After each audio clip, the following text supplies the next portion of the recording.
This is ATL Day Ones, part of Locked On Sports Atlanta.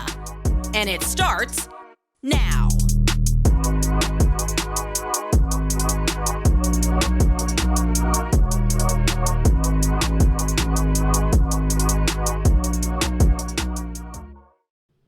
Welcome into ATL Day Ones with Jarvis and Tenitra. We want to say thank you for making ATL Day Ones your first listen of the day. And remember, we're free and available wherever you download your podcast. Make sure you leave us a 5-star review. Anything less than that is unacceptable. You got to let them know what time it is when it's talking about making sure you guys spread the word and what we got. You guys have been doing a really good job of that. Thank you for that as well. We're almost at 3,000 subscribers. We set a goal, and you guys have listened, and you guys have been doing your part. So we're going to do our part by entertaining you today. By starting off by talking about Georgia got a little love in at one position group, but we're going to talk about whether or not they should have got some love at a position group they've been known for. We'll talk about that. And Roquan Smith requested a trade. How would he look in a black and red uniform? We'll talk about that. And last but not least, the GOAT has decided to hang them up. We'll talk about that in For the Culture. But first, like I said, the Braves are right now, tonight, are going to get ready to take on the Boston Red Sox. Charlie Morton's going to be on the mound. And, coming off of losing 4 out of 5 games, I think the Braves need to get a win tonight. I think so too. And when you look at the stretch that they're going on, being in Boston and also then going to Miami, I'm not trying to be funny, but that should be 6-0. Like, no doubt. No doubt.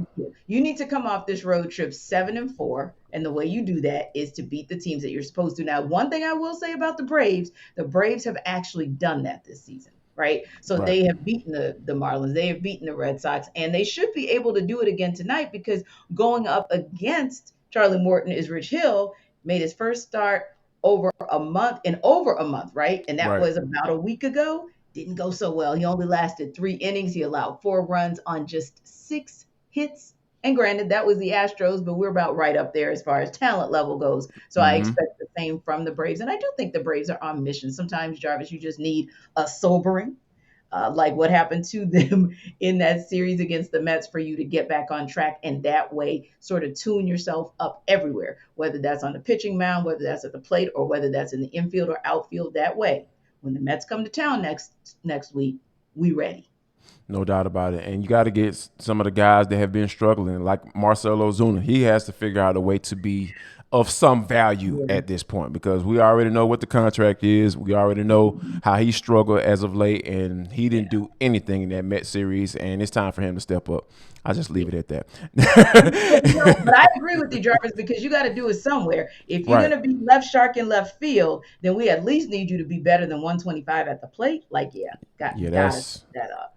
Absolutely ridiculous. But what's not ridiculous is if you need a little help, you're in a pinch, go out and check out that Dave app. Tell them about that Dave app and what they have going on and how they can help you out.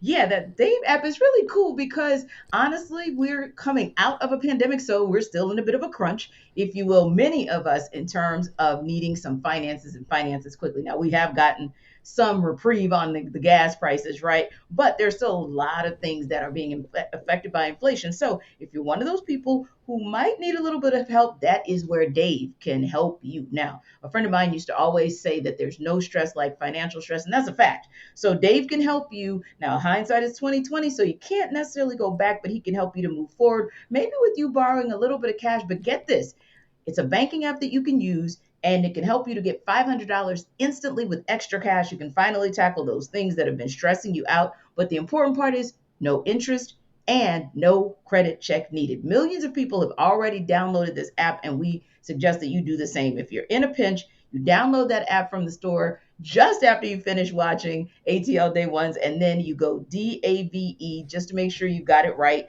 Sign up for the extra cash account, get the $500 instantly. And of course, there are terms and conditions. So for those, you go to dave.com/legal. Instant transfer fees do apply. Banking provided by Evolve, member FDIC. But guess what? Your future will thank you. No doubt about it. And speaking of the Georgia Bulldogs' future looks pretty bright because they were voted in an article by ESPN. Like it's called College Football's Position U. Now, for those who don't know, a lot of times, schools get referred to as Position Group U. Right. For example, LSU was kind of referred to as DBU when you had guys like Patrick Peterson, Tyrann Mathieu, and all those guys getting drafted into the NFL. And ESPN released their latest one, and they said that Georgia was given the crown of linebacker U, which kind of makes sense, given like you had guys like Roquan Smith and Kobe Dean getting drafted in the third round last year. So they've had a lot of talent at their position come out. But should they have been given the crown at another position group though? Yeah, I think so. But first of all, starting off, like you said, with our agreement that they are LBU.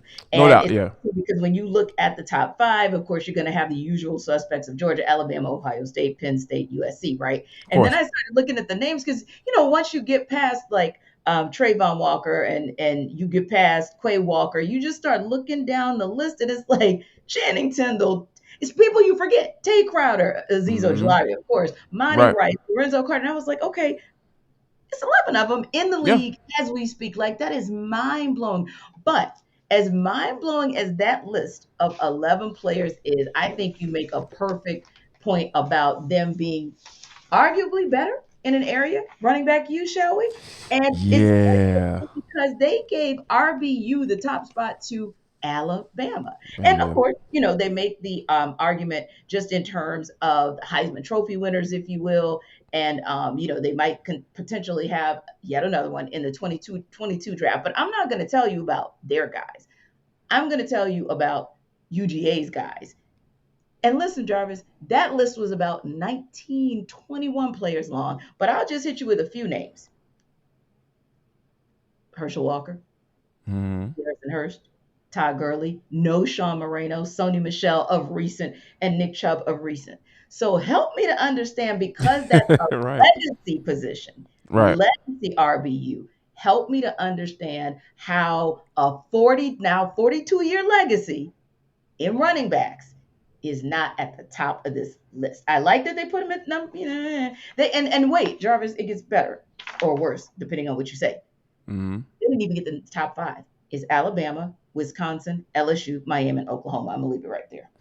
Wow. Yeah. When you think about it, like, whew, man, it like, now granted, like with the how they did it, they went back to 1998, right? Because the beginning of the BCS era. So that kind of like cuts off of, you know what I mean? So, Herschel Walker is probably arguably the best running back ever to play college football. I know a lot of people, Auburn folks will say Bo Jackson. I get it. I understand that. But, you think about, the accomplishment that Walker made, and then before up until last year, he was the last guy to give that national title to the city of Athens, and more and deservedly so.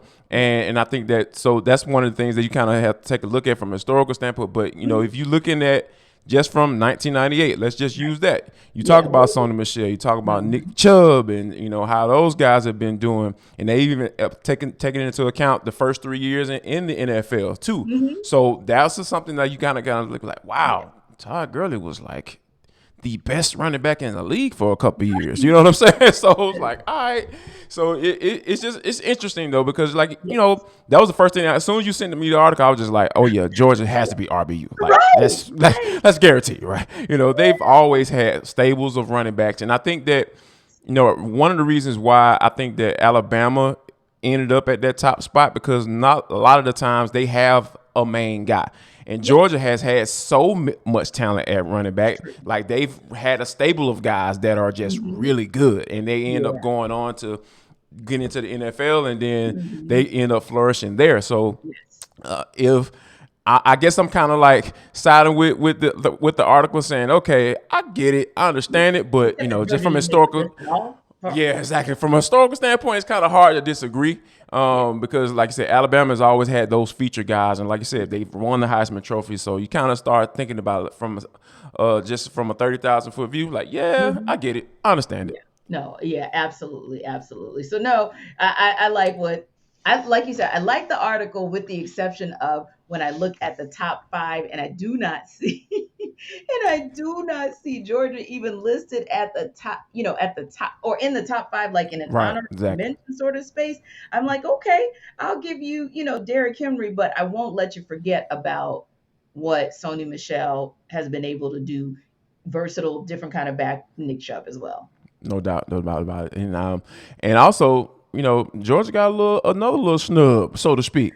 How the national champions come in the preseason coaches poll at number 3 behind Right. Alabama and Ohio State. So when you think about that, I'm just like, okay, Wow. what is going on here? I don't know. I don't get it. Like, I and it, I'm.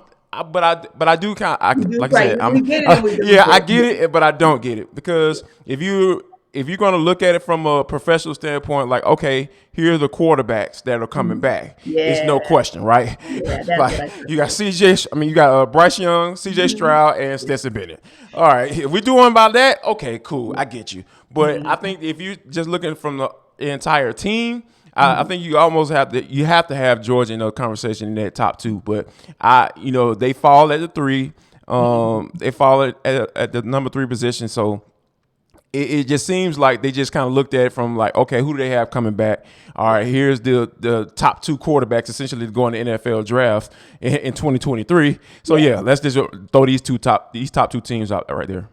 That's what I think as well. I think with Alabama, in addition to Bryce Young, you're looking at somebody like Will Anderson who can actually make the case for at least being invited to New York for the Heisman conversation. He'll be If there. everything He'll goes be as there. well, Yeah, that's exactly. If safe. everything goes as planned, he's going to be sitting there at least in that top five, if not shocking the world and winning, as a defensive player.